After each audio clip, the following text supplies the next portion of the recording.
At the end of every interview that we have for teacher candidates, we will say, "What questions do you have for us?" And they will always ask, "Well, what kind of support can I expect?" And we will always say, "Well, don't worry, we'll give you a mentor." But it's not real mentorship. I mean, it's support with the difficult kid or the field trip form or the grade card, but it isn't coaching. That's where partners like EdConnective step in. They provide observation and feedback with practice. That's real coaching. Their mission is to ensure that every student thrives by facilitating exceptional educator growth. So whether it's science of reading, whether it's leadership development, whether you're trying to build the best recruitment and retention efforts, check out edconnective.com. In my third year as superintendent, the AVID classes at one of my high schools invited me to the school library at 7:30 in the morning. That is early for a high school student, especially when they're accustomed to starting school at like 9 o'clock in the morning. So I knew it had to be important, and over donuts and juice, it was the students who led an activity called Philosophical Chairs. The topic? Weighted grades. Our school district didn't offer weighted grades, and the students saw this as a distinct disadvantage, and they were prepared for my argument to maintain the status quo. I mean, they totally set me up. I said, why would you need weighted grades when the research is really clear? For example, if you complete an AP course, even with a C, you're more likely to complete college. Now, in Philosophical Chairs, after each statement, participants can choose to move in proximity to the person who had just made that statement. I didn't sway anyone. A student then stated, "I hear your argument that completing an AP course shows me that I can handle a college course, and that it becomes more likely then that I'll finish college." And then she paused, which I think was for dramatic effect. She said, "But I need to get into college first, and I need to get a scholarship to pay for it. And a peer who takes a less rigorous course and gets an A, gets accepted to college and gets a higher scholarship." She was right. We verified this with our local university. They weren't stripping the weighted grades from transcripts. So I was won over. I wish I could say the same when it comes to my board, because it didn't change immediately. Getting 4 votes from the school board really did take some time, but we got there.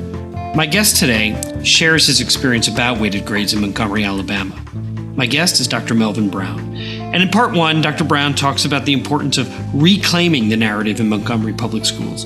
He talks about enduring change and how that will take time. And he talks about recognizing that the system that exists and persists, that there are ways to also resist. And we discuss the ways external partners like EdConnective can support leadership development. And we talk about the goal of increasing opportunities like algebra in middle school and the systems thinking approach that makes that necessary.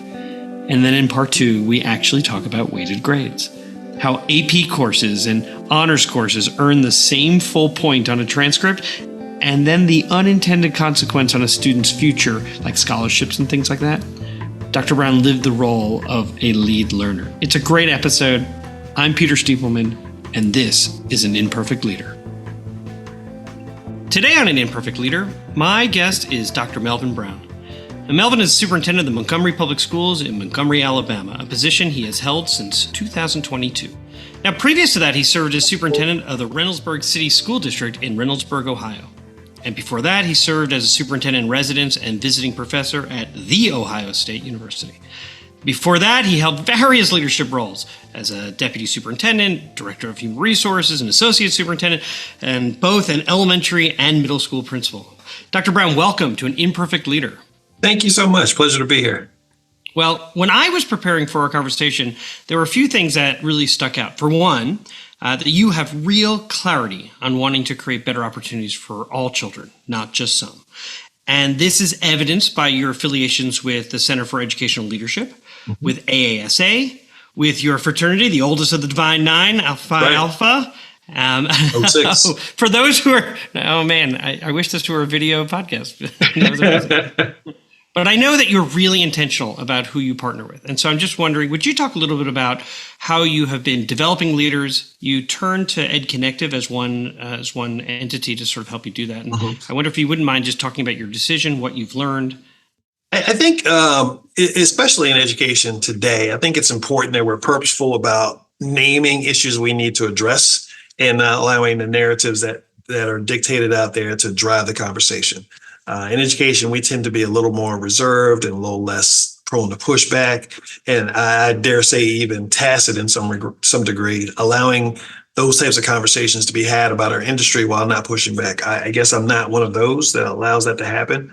I kind of enjoy talking about the work we actually do. Just to give an example, when the CRT conversation started a few years ago, I was very purposeful in telling people, okay, you want to know what we're doing with CRT, but you tell me what that means.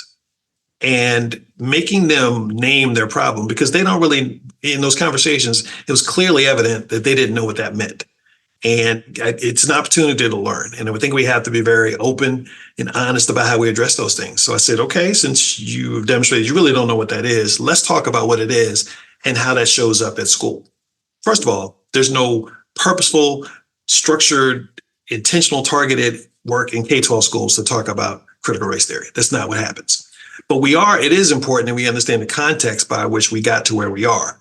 And knowing that schools from their genesis were never designed for every kid to be successful. I think it's important to note that in our conversations and work toward finding what is going to work for every kid. That's our job. That's our purpose. But we have to name that. So whom I associate with is important to me because I want to make sure my values are respected in those venues, making sure that the work that I'm interested in doing is the same work they're interested in doing.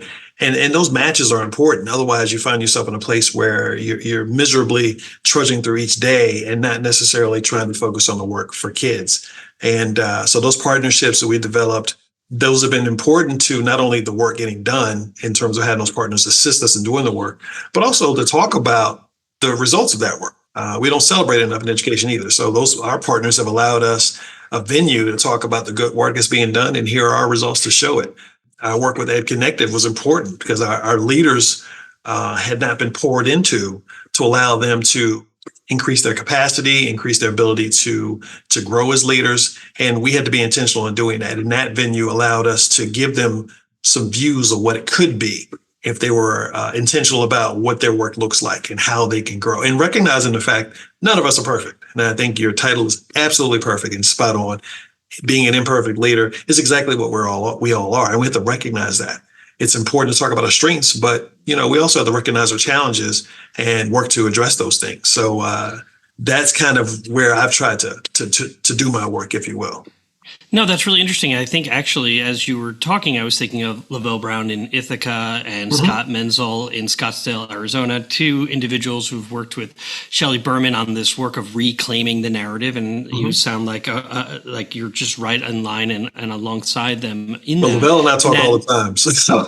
Well, right. And there's probably no better person to want to talk to because you just have the sense of when he talks about love, like you actually believe it. Like that culture of love is real.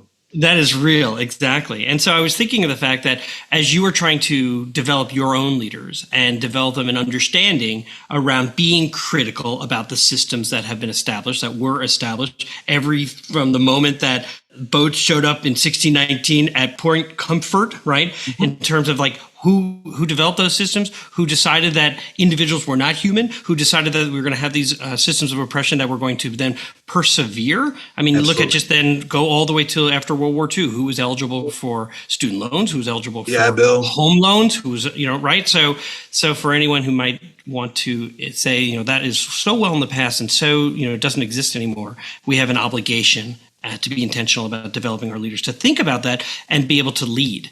Now, I imagine working with someone like, Ed Connected is about giving your own people that space to be vulnerable, to maybe explore their thinking in a way that they know will not be evaluative. And I guess that's kind of what I was thinking in terms of like, how do you support your people so that they know they can do this work and do it intentionally, and that it will take some time, while we all have this sense of urgency that we know it will take time, though. Yeah, we talk a lot about being comfortable, being uncomfortable. That's how we grow. I use the anecdote of how snakes get stronger and bigger. They have to shed their skin. And when they shed their skin, they're weak, they're vulnerable, they're prone to predators or what have you. But once they recover, they're bigger, faster, stronger, sleeker. That's what discomfort looks like. Yeah, that's like a hermit crab. They keep growing and then finding, look at this new home that I've got. Yeah. It's bigger and I'm better and I'm stronger and I'm more resilient. Oh, I like that.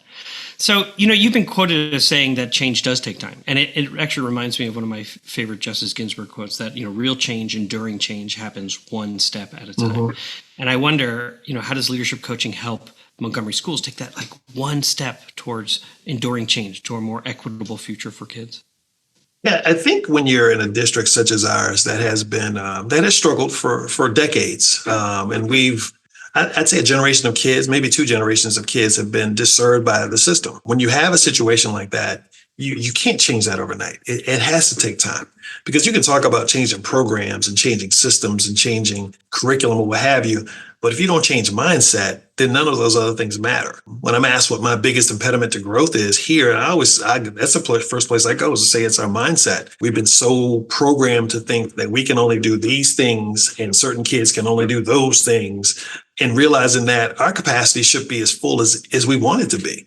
It's our job as educators to make sure kids see their possibility and they don't see impossibilities. They should be able to see anything that they want to be and aspire to do it. And then we provide them supports to get there, recognizing that they're not all going to get there. And what are their safeguards or the safety nets, if you will, that allow them to find safe places to fall. I think for far too long, certainly when I was in school, this took place where we took certain groups of kids and said, okay, these programs are for you. But you know what? These programs are for those other high flying kids. And I wasn't a high flying kid. I mean, I got decent grades, but I wasn't a straight A student, and I would not have, if summa cum laude was a thing in high school, I would have been thank you laude when I graduated from high school. I was not that kid. And so if I didn't have people who were pushing me or uplifting me or supporting me, I wouldn't have been successful. So I think it's our responsibility to find those kids who need us to survive, who need us to achieve. Many of our kids they're going to achieve despite us. And it's those other kids we need to make sure we grab and give them those types of supports. That's what equity looks like. So it's very important to me that we understand change takes time. And, you don't go from a district that has been under-resourced for decades to the most stellar district in the state. You just don't do that overnight. It takes time. And I think the capacity and the ability is there to get there, but we have to have the patience to do the hard work to get to that point. I imagine you have some in your community who are so impatient for that change that they want it immediately. And absolutely. You're speaking to developing or changing mindsets, right? The beliefs, the values, the principles that people have held dear for so long, and you're asking them to shift. And you're probably making some important technical changes. There was an article today in the New York Times about algebra, the importance of algebra. And I know that in certain schools, they'll say, well, the prerequisite to get into this school is an algebra grade. Meanwhile, that middle school didn't offer algebra. Yep, or they exactly. offered it only as a 0 hour. Or they offered it only if you paid a certain fee to take it, outside of the school hours. And so it was these sort of, very intentional, maybe unintentional, but very, very intentional in terms of who gets access and who doesn't. It's very deficit minded. I want us to get to a space where every kid leaves middle school with Algebra 1 completed. We're not there yet. It's going to take time to make people to understand the why, the importance of it, and understand our kids have the capacity to do it if we provide them the supports to get there. Yeah. Natalie Nichols in Round Rock, Texas, recently told me that one of the things that she's had to really look at is then, okay, if middle school is where she wants it to provide the algebra courses, then what are the things that I need to be doing in elementary, right? Exactly. So this sort of systems thinking approach of looking all the way down the line to make sure that it isn't just that we're putting kids in classes, but they're actually prepared and that we've played our role in preparing them. It certainly happens before middle school, and you have to build that. But having the mindsets in place that say to kids, you are great. We want you to aspire to your greatness, not you come from a single parent household. You're not supposed to be doing these things. When we stop saying those things, we can change the way people think. But our mindsets have given kids impediments to growth. That's what has to shift. This past year, I wrote my first book called An Imperfect Leader. And in the book and in the leadership model that I use to advise others, there's this dimension called nested patterns. And it really speaks, it's like the muscle of the organization. It really seeks to answer that question, like, how do we want to be together? And inside that dimension, there's a term, shared leadership. And so learning about your partnership with EdConnected, with Cell, it really speaks to your approach to leadership, that sharing the responsibilities is at the core of positive change. And I wonder if you would just talk a little bit about the advice that you give others when it comes to collaboration and leadership, because I'm thinking about leaders at every level, right? Leadership development among teachers. Why is shared leadership such an important component for a district's success? I think coming from my standpoint, one, I don't want to be the smartest person in the room. I need to surround myself with people who, we have reading experts who are going to do much more with reading than I can. We have math experts who are going to be much more versed in that area than I am. And I need to recognize that and accept that. And I'm okay with that. If I'm the smartest person in the room, I need to find a new room. That's the way I look at that. So in terms of shared leadership in a district, I think it's important that people realize it is not my district and it can't be my vision. It has to be ours. And we have to work together to figure out what that means and what that is. And if we don't all uphold that together, then we're going to fail kids. We're going to fail ourselves and we're going to fail kids. So having a shared leadership model is important to me. As a superintendent, I guess I have some degree of power, although it never feels like it. But whatever I have, true power is when you can give it away and allow other people to ascend to do certain things. To me, that's the way it should look. So that shared leadership model is crucial to me. One, it allows me to get different perspectives and diversity of thought at the table. And at the same time, it gives me cover to when things don't necessarily go well. We can say, well, we worked on this together. It didn't work. Let's find another way to get it done. As opposed to being a dictator who says, well, we're going to do this, this, and this, and I'm the only one that's solely responsible for that. That's not how that can be productive. I think that's also an easy way to be unemployed. So it's incredibly important to me that we allow people to use their acumen and their experiences to demonstrate their leadership and to grow in their leadership. If any single person has all the answers, I want to find that person. I need to find out what that person does for a living. Because if I had all these answers, I certainly wouldn't be sitting in this seat. So you mentioned this earlier, that you liked the title of the podcast, and I appreciate that. And so I always ask my guests, though, how does that term, an imperfect leader, resonate with you? It reminds me of who I think I am. I don't think I'm perfect by any stretch. I know my limitations. I know things I like to do. I know things I don't like to do. And it's important that any leader surrounds himself with people who complement those skill sets, who can check him to make sure he or she is doing the right things. I'm not always going to be right. And it's important that people are willing to and able to tell me, you know what, Doc, that's wrong. This is why we should do that. And, I'm certainly confident enough in my own development to accept that from my team members. That's why they're there. They're there to make sure we get the full picture done. I also think it helps us to get a full, well-rounded view of what initiatives look like and how they're going to have implications in the district, and everyone has a piece of that and they have real conversations. Nothing bothers me more than going into a room with an idea and everybody's just saying, yes, let's do it. Yes, but no one pokes holes in it. Let's poke holes in it. Let's make sure this is the right thing. I want to wrestle with ideas, not just say, here's my idea, go do. And so we've been very purposeful about trying to bring people to the team that allow that kind of synergy to happen, because the meeting after the meeting is going to happen regardless. We need to make sure they're saying the right things in the meeting after the meeting. And we'll be right back. Hey, district leaders, I know you already know this. In schools worldwide, cell phones are posing real challenges on student engagement and mental well-being, and I want you to meet Yonder, a proud sponsor of An Imperfect Leader. And let me share this story from a visit I made to some schools in Silicon Valley. I asked some kids what they liked about Yonder, and after some funny looks, they shared that actually, with Yonder, teachers don't have to battle with them over phones anymore. In fact, one kid said to me he didn't have to worry anymore about his parents texting him in class, and the kid next to him sort of shoved him and goes, "Texting? My mom used to FaceTime me in class." I want to introduce you to a support system that increases teaching and learning. I want you to discover why 1 million students choose Yonder daily. Minimize distractions, maximize learning potential. To learn more, go to overyonder.com. YONDR. We're back for segment 2 of An Imperfect Leader, called Imperfect Leadership in After Action. And my guest is Dr. Melvin Brown, the superintendent of the Montgomery Public Schools in Montgomery, Alabama. Now, in this segment, like we do every week, we ask our guests to deconstruct a decision that they made, and then we discuss it. So, what happened? So in our case, we have a document here that governs how we do grading, promotion, and retention. And in it, if one was to read it on its face, you'll see lots of things that are great that allow for growth and opportunity for kids. But there are also some pieces that are restrictive and provide impediments to kids getting access to certain things for whatever reason. We took some glances over that and decided there was one particular change that we wanted to make in reference to how our classes were weighted at the high school level. We had our AP and dual enrollment courses weighted with a point, and as were our honors courses weighted with a point. In most cases, you don't see honors classes weighted with a full point. typically they're going to be a level below those other courses and maybe weighted at 0.5 of a half a point. So we decided, you know what? That doesn't make sense. We're going to make it a half point. In hindsight and looking at that decision, I don't think enough people knew what the issue was. And I don't think we thought about the implications for what that might look like in the long term for groups of kids that might matriculate through the process.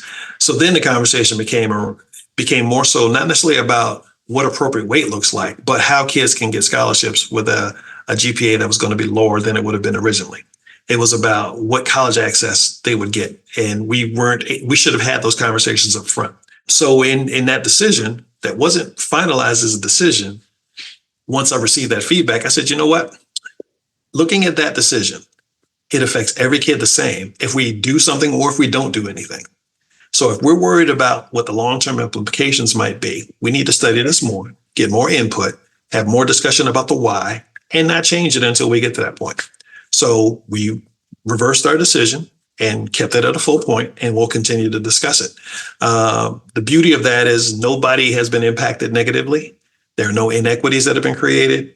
And I think once it all comes out in the wash, it's not as much of an issue as it could have been otherwise. But we do need to get other divergent opinions at the table in regard to that, be it teachers, parents, students, whomever. And I don't think we did enough of that.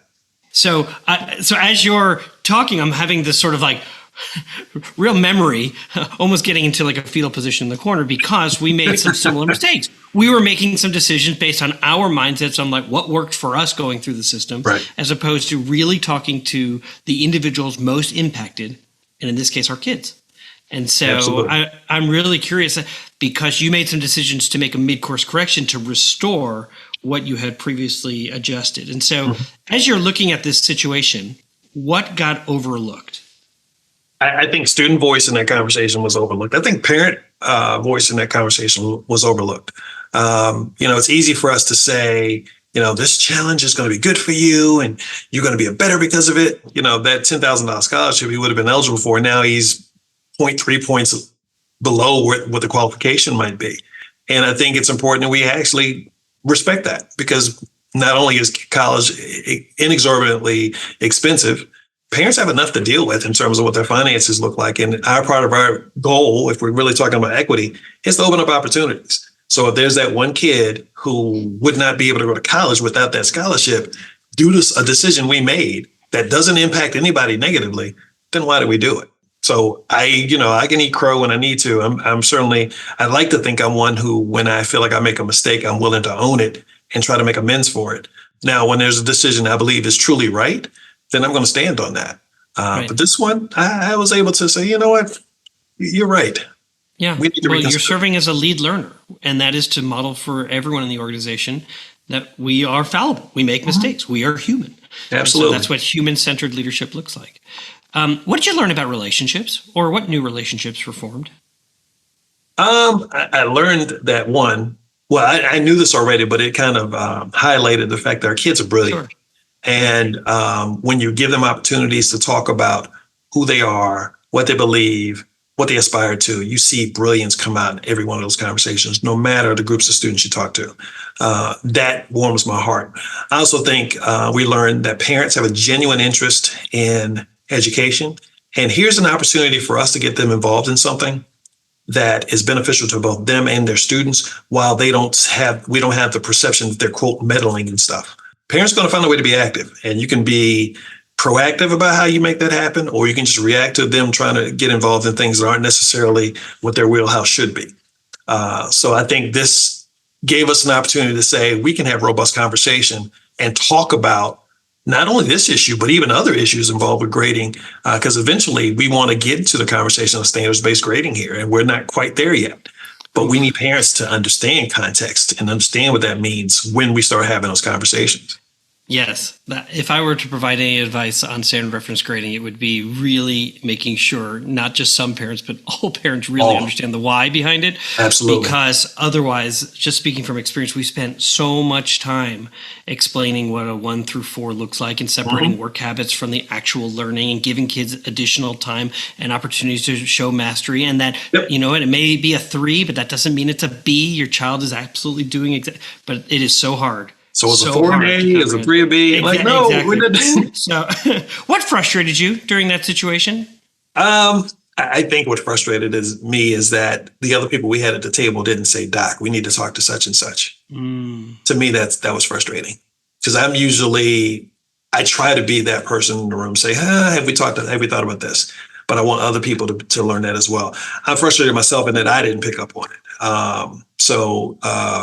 That's something that was certainly frustrating. I hate to make a decision and then almost immediately have to go back and undo it. I hate to be in that position. So that frustrated me, but it was the right thing to do.